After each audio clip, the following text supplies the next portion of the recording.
Bueno, hola a todas. Estamos acá siguiendo con las entrevistas a quienes nos van a acompañar con sus conocimientos, con sus experiencias en el seminario Mujer Virtuosa, y hoy nos toca con Noé Previtera. Noé, bienvenida. Muchas gracias por la invitación. No, bienvenida. Gracias a vos porque nos vas a acompañar a aprender juntas. Voy a empezar por la pregunta que más me intriga. ¿De qué nos vas a hablar en el seminario? Esa pregunta yo me preparo y siempre respiro hondo porque las personas que escuchan mi información por lo general tienen dos emociones muy extremas al mismo tiempo. Una es de la sensación de alguien me está explicando lo que he vivido durante mucho tiempo con mi cuerpo y con la comida, pero al mismo tiempo la estoy odiando porque me está dando una solución que por lo general no estaría de acuerdo o no me gusta. Y creo que estoy en la tierra donde comenzó todo.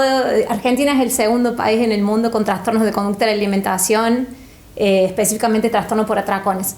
Entonces yo viví eso 16 años de mi vida hasta que encontré cómo salir de eso después de haber pasado por un montón de tratamientos, tipos de alimentaciones saludables, adicción, tratamientos para adicción a la comida.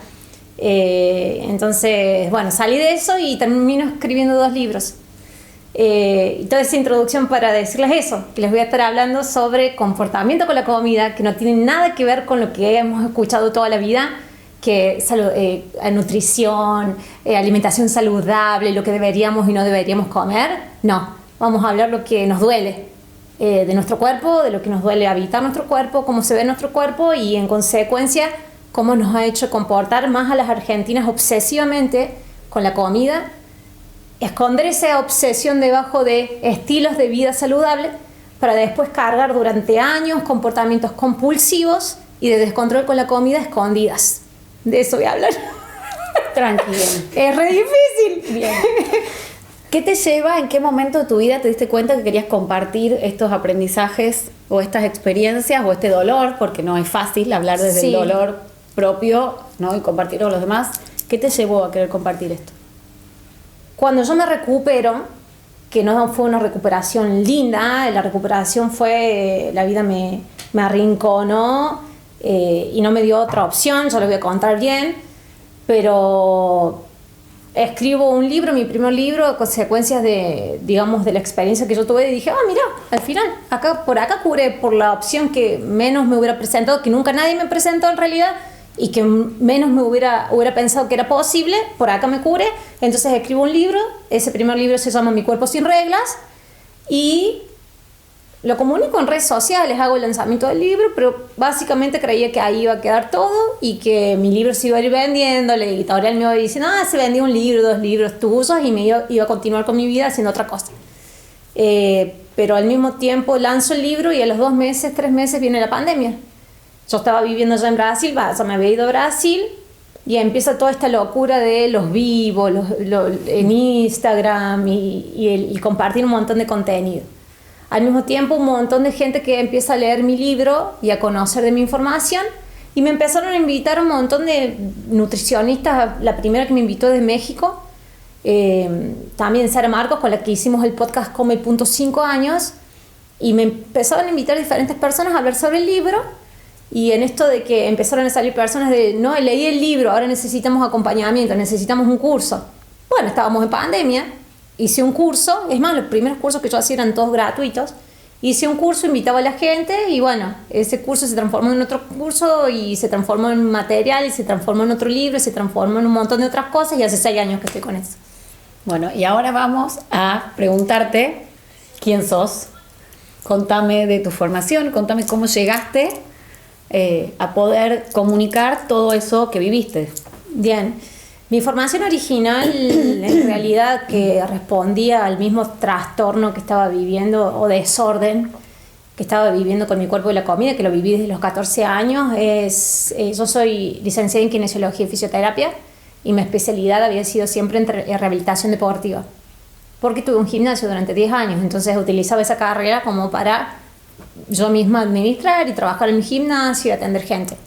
Pero esa profesión respondía un poco, más allá que me encanta el deporte y me sigue gustando la actividad física, respondía un poco a lo que yo estaba tratando de solucionar en mí, que era la fluctuación con el peso corporal, el no poder controlar lo que comía, el tener episodios de control y episodios de descontrol. Entonces, bueno, me terminé formando de eso. Pero bueno, después cuando descubro todo este mundo de información y que había un camino para sacarlas a las mujeres de ahí, termino haciendo sería como un posgrado en el Instituto de Psicología de la Alimentación de Estados Unidos y mi posgrado en neurociencias en la Universidad de Río de Janeiro, donde presento el trabajo que, digamos, le da la justificación científica de los protocolos de trabajo que utilizo con las chicas que tienen atracones, que serían los episodios de descontrol y compulsividad con la comida. Entonces, mis formaciones específicas de esto son de Estados Unidos y de Río de Janeiro y de Brasil, y originalmente yo soy licenciada en kinesiología y fisioterapia. Bien. ¿A quién le hablas? Mujeres. ¿Qué mujeres vienen a mis cursos? Mujeres que se sienten identificadas, que empezaron a hacer dietas, y con dietas me refiero a métodos de adelgazamiento o de manipulación de la comida o de algún método para poder controlar el peso de su cuerpo y hacerlo bajar. Por lo que eran las mujeres, yo creía que era la única que había empezado a 14 años y me doy con que empiezan a los 8, 9, 10 años, 11 años, todos, y no pararon nunca. Y que sienten que el centro de su vida no tienen otro motivo que los haga ser felices en su vida, sino es bajar de peso. Y pusieron en pausa un montón de otras cosas. Primero, ser felices. Pusieron en pausa desarrollarse profesionalmente, o si se desarrollaron profesionalmente nunca pudieron ir más allá porque siempre el límite de que tenían que solucionar primero el problema con el peso para después poder ser más exitosas o más visibles o poder florecer. O las que sí consiguieron, digamos, esto de controlar su peso, se dan cuenta que lo único para lo que viven es controlar el peso que sí pudieron bajar y que ahora toda su vida gira alrededor de poderlo mantener. Entonces se dan cuenta de que si se salen un poquito de la comida, más allá que están flacas porque llegaron a un peso bajo, eso juega muchísimo en sus cambios de humor. Entonces si salen un poquito de la comida, ya tienen miedo de engordar lo que bajaron, entonces la vida gira en torno a eso: comida, peso, si aumento, si no aumento, y si llego a aumentar, ¿cómo lo bajo? Entonces se dan cuenta de que les consume la vida y llega un momento que están cansadísimas. Bueno, esas son las mujeres que llegan. Tengan el peso que tengan, se dan cuenta de que si engordaron y no pueden bajar de peso, el peso y la comida es el centro de su vida y el motivo de su felicidad. O si bajaron de peso y están bajo un régimen fitness o de estilo de vida, o tienen secretamente atracones algunos días de la semana o los fines de semana, o se dan cuenta que es toda la vida gira en torno de eso. Tengan familia, tengan un buen trabajo, una buena profesión, tengan un montón de otras cosas por las cuales ser felices y que llenan sus vidas, sienten que lo que más le consume energía sigue siendo su peso y la comida. ¿Hay salida a ese círculo? Sí, hay salida. La cuestión es de que no les gusta por lo general las mujeres o escuchar la salida que es.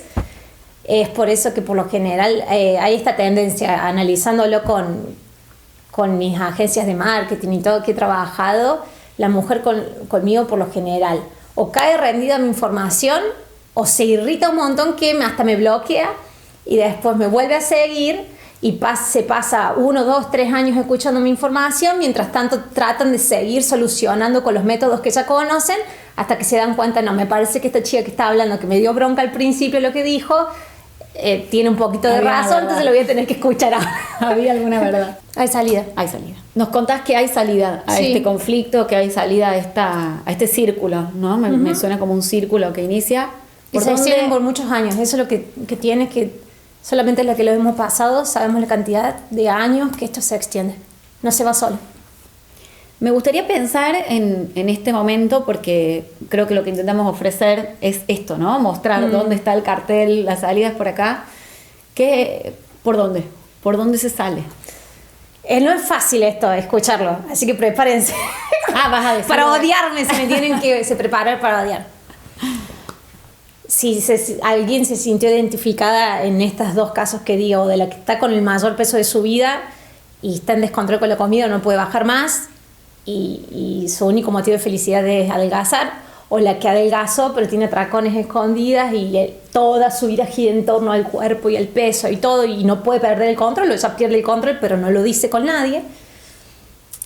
va a ser dejar de lado el control del peso corporal por un tiempo.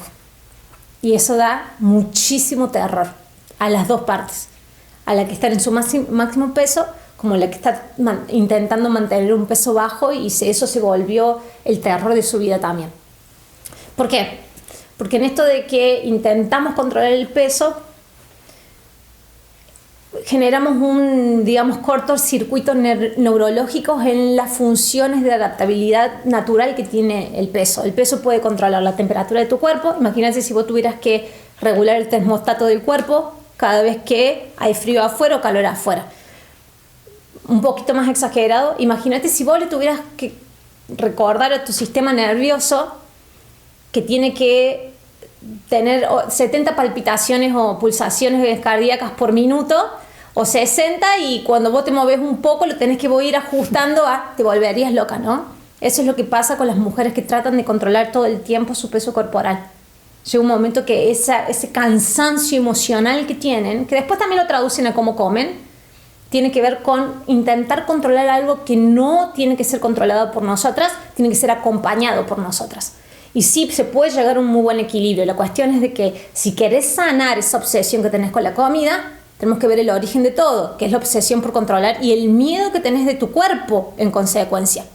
Entonces tenemos que soltar ese control del peso del cuerpo. Entonces, ¿cómo crees que qué es lo que crees que me dicen todas cuando yo les digo, vas a tener que dejar la baja de peso de lado por un tiempo? Si el único motivo de felicidad de una mujer es bajar de peso. ¿Dónde se pone esa necesidad de control? ¿Dónde se pone esa obsesión? Salta todo. Abrimos una caja de Pandora. Primero, las que tenían atracones, los atracones se van. En 2 meses se van. Esas que hicieron un montón de cursos y se internaron y gastaron un montón de plata con un montón de métodos, está comprobado científicamente. Ahora lo puedo decir porque presenté un trabajo en el posgrado de neurociencias de Río de Janeiro. Se va. Eso es mucho más simple de lo que creíamos, como desactivar los episodios de compulsividad. La cuestión es lo que queda atrás de todo eso. Primero, una necesidad de control que ahora no tenemos dónde implementarla, y te das cuenta de que teníamos un sistema nervioso muy activo todo el tiempo de hipercontrol. Nos damos cuenta que hacemos eso con toda la vida. Y segundo, nos damos cuenta que somos muy inmaduras emocionalmente. ¿Por qué? Porque toda nuestra vida lo habíamos querido controlar bajando de peso. Si nos sentíamos mal, nos estamos peleando, nos separamos con nuestra pareja, queremos bajar de peso porque bajando de peso me voy a ver más linda, entonces así los hombres no me van. Todo lo controlábamos a través de la baja de peso o la sensación de control que nos daba la idea de que voy a empezar una nueva baja de peso, o a través de no me tolero lo que estoy sintiendo, estoy angustiada y me como todo. Me pasa cuando te escucho que me resuena todo el tiempo, bueno, sí, por mi profesión y por lo que, como que es un montón esto de pensar todo lo que hay detrás, que es lo que vos estás trayendo, sí, ¿no? O sea, digo, como que la ilusión de controlar el sí, peso tras la ilusión de lo que no se puede controlar, de lo incontrolable. Por eso me impacta y me deja como sin palabras esta cosa del, digo, me asusta, me genera mucha cosa esta idea de la caja que se destapa. Se destapa y nos hace bien que se destape. Porque imagínate tener tapado algo que lo tendríamos que haber aprendido a transitar y solucionar con 18, 19, 20 años, y todavía estamos con 40 años y no lo podemos saber transitar. Está muy bueno que se destape. Por eso capaz que todas las otras cosas empezaron a hacer muchísima tensión, porque necesitábamos ver algo. Entonces después ahí te empezás a dar cuenta qué es lo que pasa. Mis seguidoras, mis alumnas empiezan a hacer mis cursos y empiezan a sentir esto de que, ay no, escuché mi hambre, comí lo que quise, está todo ahí en la alacena y no pierdo el control. ¿Viste? Por lo general cuando tienen atracones es no tengas nada en tu casa de lo que va a gatizar un atracón. No, yo les hago traer toda la comida dentro de la casa, y es como que el cerebro lo suelta. Si está todo disponible ahora, no quiero todo. Es un proceso, ¿no? Son días, pero lo de la comida se resuelve muy rápido. Lo otro que queda abajo es lo que se tiene que trabajar. ¿Y cómo se trabaja? ¿Cómo acompañas este proceso? Todo. Se llaman trabajos de embodiment. De embodiment no hay una traducción literal del inglés, que es estar en el cuerpo. Embodiment, que es, digamos, corporalizar. por lo general, las personas que han tenido atracones o pongo en pausa mi vida hasta que sea flaca, han aprendido mucho a disociarse. Por eso también les dificulta tanto las emociones, o las emociones son demasiado, porque se aprenden como a poner una vida en paralelo. Y eso te separa del cuerpo, te separa de las sensaciones. Yo tengo mujeres que han venido a mis cursos que se dieron cuenta que estaban con una fractura de hace 6 meses. Aparecen esas cosas de no escuchaba mi cuerpo para nada. Y no solamente que no escuchaba mi cuerpo en si me pedía algo y no le daba de comer porque estaba obsesionada con bajar ese peso, sino que no me escuchaba mi cuerpo en nada. No podía, en descanso, en decir no. Vemos que nosotros en esto de estar desconectados de nuestro cuerpo perdimos parámetros de todo. No solamente con el cuerpo y la comida, sino con el resto de nuestra vida, con lo relacional en la vida. Por eso te digo, se destapa una cajita así de Pandora bastante linda. Pero bueno, hay todo un protocolo de trabajo, por eso hay institutos especializados en estas técnicas y especialmente en el que yo hice la capacitación en Estados Unidos, que es qué pasa si las mujeres no hacen dieta y empiezan a hacerse cargo de todo esto que sale cuando dejan de hacer dieta.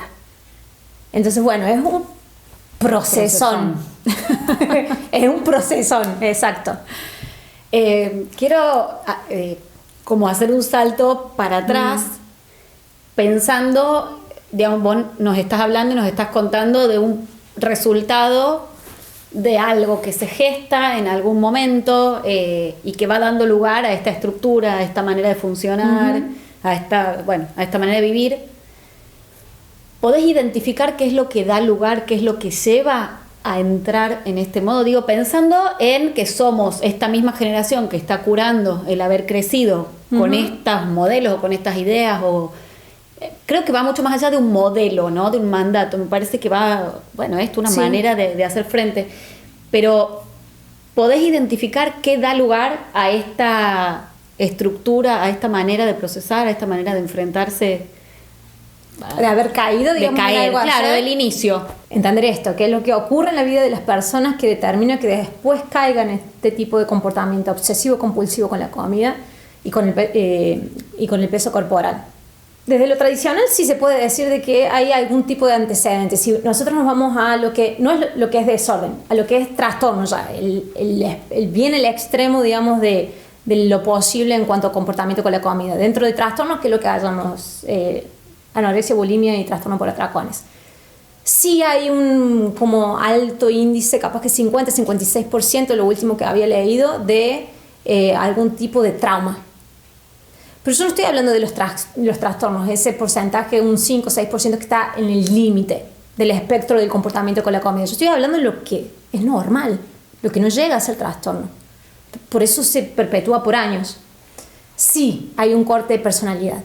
Hay un corte de personalidad de mujeres muy autoexigentes con ellas mismas y de tono perfeccionista. Es un corte perfeccionista. Si vas a la infancia de la perfeccionista, no necesariamente hubo un trauma, pero sí hay como una carencia emocional que de nuevo, los padres dan lo que ellos pueden, pero el contexto más la demanda de los padres, en algún punto esa mujer entendió de que no era suficiente con lo que ella era y para recibir amor. Y esto te digo, debajo de todo esto que hay con la comida y con el cuerpo, nuestra mayor herida es de amor. Siempre. Por eso tenemos que trabajar muchísimo eso, es de amor. Entonces ves ese corte de, o ya sea el contexto, si no fue la familia que estaba obsesionada con el peso de la hija o con el peso de la madre y del padre, y familias hicieron una tendencia que la hija después cayera en eso, eran familias o muy exigentes con la hija o literalmente lo opuesto, que parece que desapercibida totalmente. Entonces, de alguna u otra forma, tuvo que llamar la atención para ser amada, o recibir cariño, o recibir mirada, o recibir... Entonces vemos eso, no necesariamente tiene que haber esto que llamamos un trauma, un abuso, un abandono, una adopción de por medio. No necesariamente sea extremo, es mucho más sutil. Y tiene que ver con esto, que después te deja con un corte perfeccionista, que tenés que hacer para sentir de que la vida no se te cae todo y que no te quedas atrás y que perder valor y que se te va a implosionar la vida, sino la tenés que sostener toda vos. Por eso, cuando dejamos de buscar el descenso de peso, y es temporal eso, tenemos que dejar que todo eso aflore porque lo vamos a tener que enfrentar. Cuando dejamos de buscar el control del peso a través de la comida, entonces dejamos de hacer dieta y nos metemos en técnicas más como la intuición con la comida, entender lo que es hambre, saciedad, y no es esto que decimos hambre y saciedad. Hay mujeres que no saben cuál son su comida favorita y te perjuran que su comida favorita es pechuga de pollo con ensalada, y nadie puede ser pechuga de pollo con ensalada. Cuando alguien te dice que su comida favorita es pechuga de pollo con ensalada es porque le tienen mucho miedo a la comida que es rica, y tenemos mucha culpa por la comida que es rica. Entonces también no sabemos disfrutar del placer de las cosas. Ven mujeres que son muy autoexigentes, que no tienen expresión y práctica del placer con lo simple, ni siquiera de tiempos libres, y que están en constante correr con la vida porque si no nunca es suficiente y todo se les implosiona. Ese es el tipo de mujer que suele caer en esto. Entonces te das cuenta que es el 90% de las mujeres funcionales hoy en la vida. Es muy fuerte porque si no te escucho y pienso todo el tiempo que si no sos de ese 90% que caíste en esta, sí, sos del 10% que cayó en la otra, pero en esa sensación de tener que hacer para ser, sí, hacer para ser amada. Uh-huh. Por eso es que me resulta tan interesante estos espacios de construir un ser, ¿no? Un ser auténtico, un ser yo, y bueno, seré amada o no amada, ¿no? Veremos, uh-huh. pero por eso me parece tan interesante la propuesta del seminario de cómo hacer para construir nuestro ser. Y va tan escondido, y por eso te digo, yo genero dos sensaciones como muy opuestas en las mujeres. O me está desnudando de algo que yo sé que tengo que enfrentar, pero no lo quiero enfrentar, me da muchísimo miedo, y todo esto es inconsciente, ¿no? Entonces la termino odiando a la Noé que está hablando ahí, o la Noé es la que puso palabras a esto que me pasa, y ahora sí, veo que hay una salida de esto, y hace 20 años, 25 años que estoy luchando con esto. Es bien opuesta y bien marcada esas sensaciones, pero mira, el porcentaje en Argentina es muy alto de nuevo. Están un grupo de 8 mujeres, de 10 mujeres reunidas, 8 han pasado un espectro de lo que yo te estoy diciendo ahora. Es mucha mujer. ¿Y por qué por qué en Argentina sí? ¿Qué hace bien el perfil? Las argentinas estamos y hemos estado y seguiremos estando obsesionadas con la delgadez, y no la delgadez natural, la delgadez extrema. Desde los talles disponibles, desde las conversaciones que tenemos, desde cómo las mujeres, las mamás miran a las hijas, desde llevar a sus hijos porque está un poco gordita a la consulta con el médico, y el médico no tener ni nada de esto masticado, y ponerlo en una balanza y decir su hija está mal y debería bajar.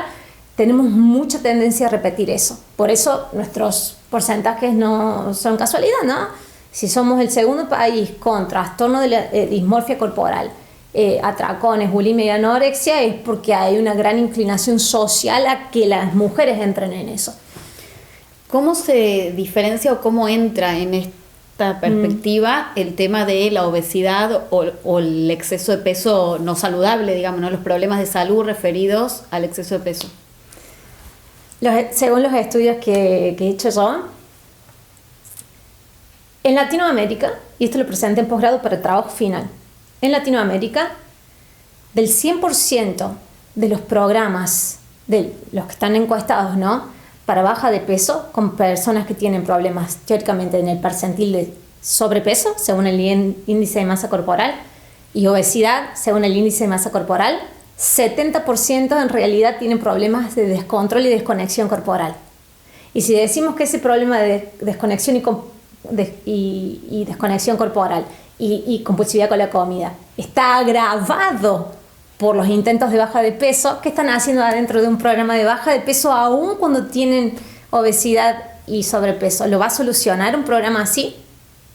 No, lo que me hace pensar esto que vos decís, pienso del otro lado de las que te odian en este punto. Sí. Alguna puede todavía estar ahí escuchando para decir, pero entonces ¿qué? Sí, Estamos todos gorditos, felices. Es apología a la obesidad y me vas a hacer quedar gorda porque ahora quiero bajar de peso no por estética, ahora lo quiero hacer por salud, ¿cierto? Tal cual. Bien, pero si te digo que la solución es que si seguís repitiendo la fórmula que viniste repitiendo toda tu vida, aun cuando tengas todas las justificaciones del médico, de salud, de por qué bajar de peso, capaz que la fórmula es la errada, yo te tengo que hacer un proceso de reconexión corporal, voy a tener que dejar el peso corporal de lado porque tengo un montón de otras cosas que enseñarte a cómo sentir el cuerpo y que capaz que ahí encontremos otro camino de cómo hacer un equilibrio corporal. Es una apuesta, es una apuesta y es a un largo plazo, porque los resultados se ven después del año, 1 año y medio, 2 años, pero el tiempo pasa igual. ¿Sabes por qué?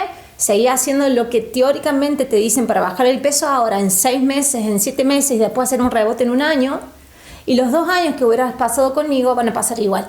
Y capaz que después me encuentres en una situación peor. Y no es que se me ocurre así, es lo que vemos, en lo que estudiamos.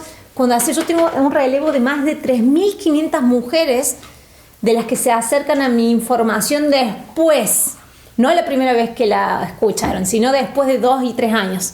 3.500 mujeres respondieron a esta encuesta. No son encuestas de sí o no, encuestas de desarrollar qué te pasó. ¿Y cuál es la mayor tendencia? La mayor tendencia es esto de, lo escuché, me irritó, me quedo acá dando la vuelta, no la seguí más a la NOE, intenté varias veces con las cosas nuevas que había, los últimos años ha sido ayuno intermitente, dieta keto, y volví a tener el mismo resultado. Y sabemos por qué, porque el sistema nervioso ya viene herido, no va a tener el resultado. Por más de que en estudio científico diga de que esto si lo haces perfecto te va a dar resultado, como mujer que viene con este bagaje de desconexión corporal, puede que vuelvas a rebotar de peso, puede que vuelvas a los atracones, puede que vuelvas a toda la sintomatología. Te va a tocar de nuevo ahora conmigo, que yo te di la solución antes. Pero es difícil, lo entiendo. ¿Por qué lo entendés? ¿Por qué entendés la dificultad? Porque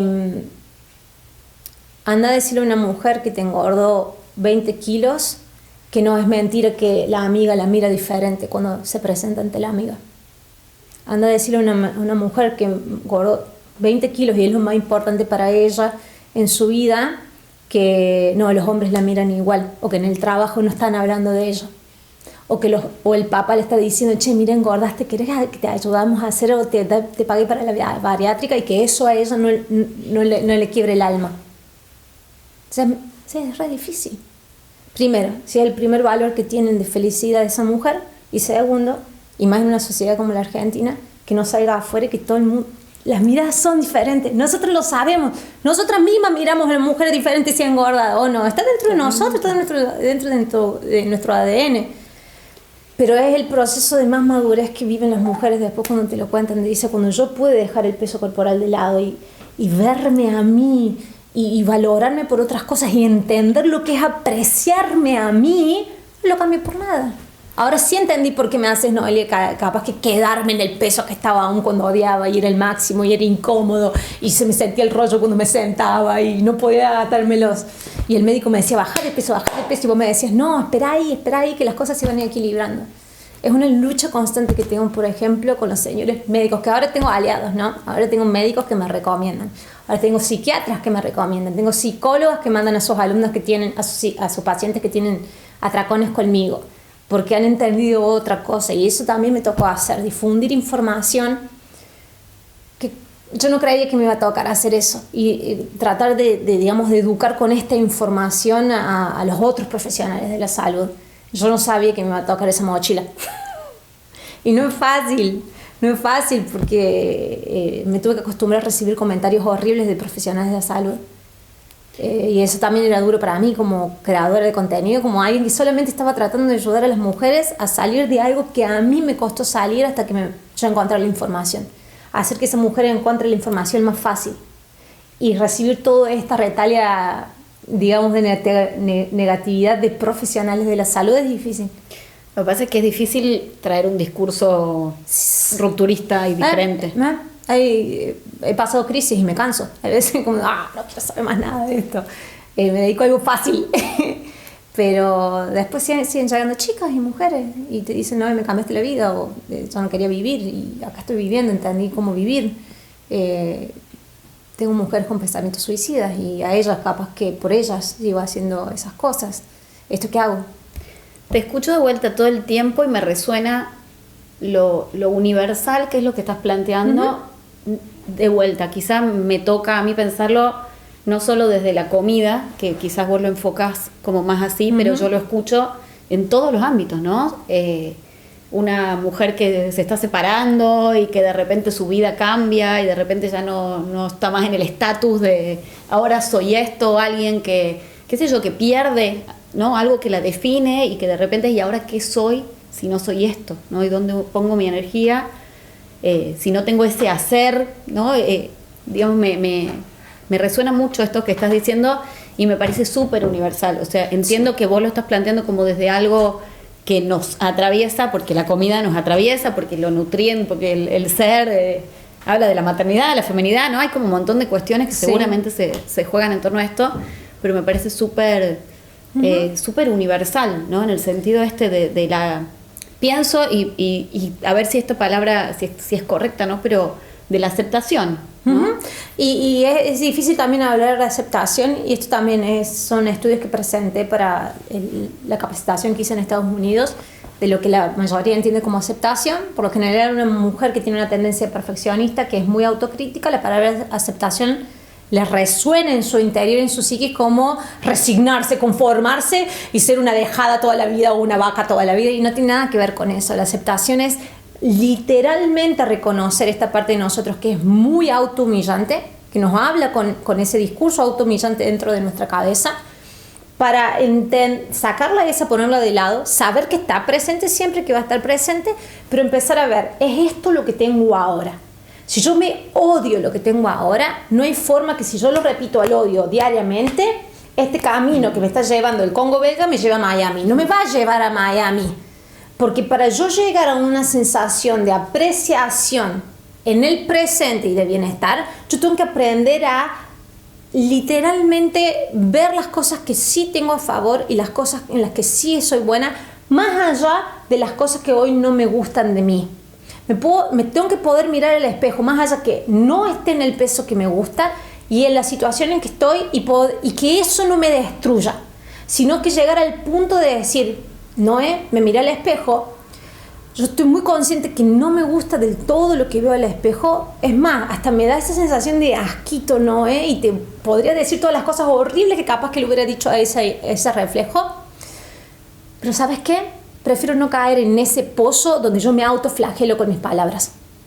Es esto lo que hoy soy. No es permanente, es temporario, pero también el poder mirarme y no haber caído en ese autoflagelo me da una sensación de tranquilidad, que creo que si desde ahí construyo las cosas se van a permanecer por más tiempo. Es que creo que hay esto, ¿no? El no poder mirarse. Me pasa mucho a la consulta, que llega alguien con el discurso, ¿no? Con el no poder, no me puedo mirar en el espejo. Mirarse al espejo, no vamos a hablar ni de las fotos.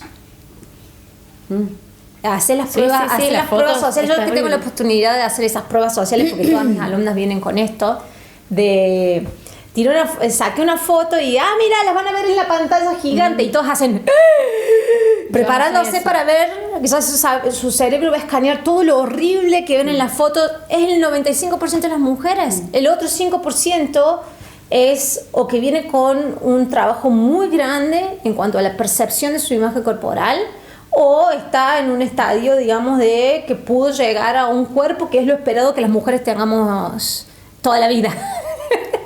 Y es un 5% nomás de la población. Y que habrá que ver qué está controlando ese 5%. Sí, hay que ver. Qué difícil. Pero bueno, qué interesante. Para cerrar, ¿por dónde te empezaste a querer? Yo me empecé a querer cuando empecé a escuchar. Yo creía que yo había nacido sin el gen que le decía a las personas cuándo comer y cuándo parar. Cuando yo empecé a hacer estos procesos de conectar con el hambre y la saciedad, teniendo atracones, primero hice algo para dejar los atracones, un proceso anterior a la intuición con la comida, y los atracones se fueron. Y es la primera vez en la vida, después de 16 años de tratamiento, que yo sabía que no iban a volver porque ya sabía lo que se sentía cuando están, pasar el atracón, sentir el atracón, comer con la sensación de atracón sin entrar en voracidad. No, hay un montón pero cuando la primera vez que sentí mi hambre bien clarito y en paz, sin huir, sin la sensación de que, ay, no quiero comer ahora, tengo hambre y no quiero comer, sino que no la peleé, me senté a comer. No fue algo saludable, seguro, ¿no? Seguramente haber sido con mucho dulce de leche, mucho dulce, que a mí me gusta. Y paré, y la sensación de el cuerpo es hasta acá, y lo escuché muy claro, fue la primera vez que sentí apreciación por mi cuerpo. Pero fue un después de la conquista, o sea, fue un después del trabajo. Sí. Por eso, en mis procesos, por lo general, lo que más extendido es el proceso de apreciación de la imagen corporal. El sentido de ni siquiera amor propio, no hablamos ni siquiera de amor propio porque estamos lejos, a leguas. Hablamos de apreciación corporal y resiliencia de la imagen corporal. Pasó después de que se fueran los atracones, no sabía cómo amar mi cuerpo con atracones, mi cuerpo era mi enemigo. Pero cuando se fueron los atracones y sentí que yo también lo tenía, hambre y saciedad, fue la primera vez que sentí, estoy comunicando con vos. O sea, somos una. Está bueno esto. Bueno, muy interesante. Me quedaría, es la frase típica de entrevista, ¿no? Me quedaría charlando 2 horas, pero posta literal, me quedaría charlando 2 horas. Me parece súper interesante. Y bueno, están todas invitadas a escuchar a Noé. Noé, quiero que me tires en medio minuto, creo que es lo que nos queda. Sí. ¿Qué vamos a escuchar de vos en el seminario Mujer Virtuosa del 7 de septiembre? Voy a traer herramientas prácticas para la relación con la comida y con el cuerpo fuera de los parámetros tradicionales de lo que deberías, lo que es saludable, los horarios, cuándo no deberías comer. Totalmente diferente. Voy a literalmente traer herramientas prácticas. No voy a poder hacer una transformación total en unos minutos, pero sí voy a traer herramientas prácticas para vos entender en qué estadio de toda esta relación con el cuerpo y la comida estás y abrir puertas para empezar a solucionarlo. Bueno, te esperamos, las esperamos.